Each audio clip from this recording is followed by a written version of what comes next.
Tom, this is a sand garden, in fact, and we're hearing a lot about gravel gardens now and how they're low maintenance and they're good for the environment and everything. But could you explain to me what a sand garden is and indeed what its benefits are?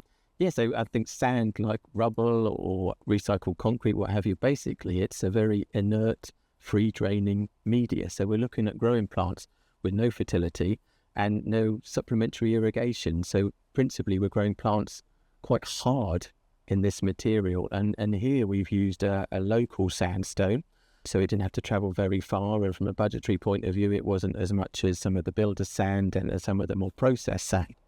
But we're creating a 10 centimetre layer to establish these plants that only sort of hold the moisture during the summer, but also give us that free draining environment during the winter. Because where we always used to think that Mediterranean plants were our saviour, anything that would get through a hot, dry summer, the reality is we're also experiencing very wet, cold winters. And any sign of wet and cold, things like the cistus, the lavenders, they turn their toes up and die. So we're looking for a community of plants that are more resilient to climatic extremes. So quite often that will mean either a deep-rooted taproot or perhaps something with quite a vigorous root system where it can cope with that. But we found a 10 centimetre layer is quite often deep enough not only to sort of suppress weeds but give plants that really good start. So we're on a very free draining soil here. So drainage is not a problem. But if people were looking at a heavier soil, a clay soil, I would recommend a sort of an experimental patch, because I haven't done this on a heavy soil, but I'm hoping that 10 centimetre is somewhat of a sanctuary. So plants can retreat back to that sand in particularly wet winters and should be enough to then kickstart them to grow back into the clay come the spring and the summer.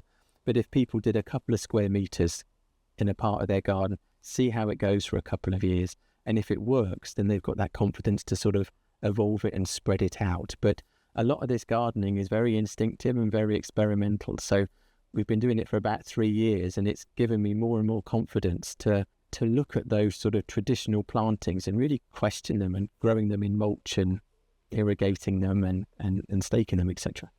In terms of planting the plants, are you planting them in the sand and then their roots go down into the earth below? That's it. So if we're looking at 9 centimetre plants or 1 litre plants, which are often more economical to buy, the reality is that the top 2/3 of the root ball is coming into contact with the sand and the bottom third is coming into contact with the soil below.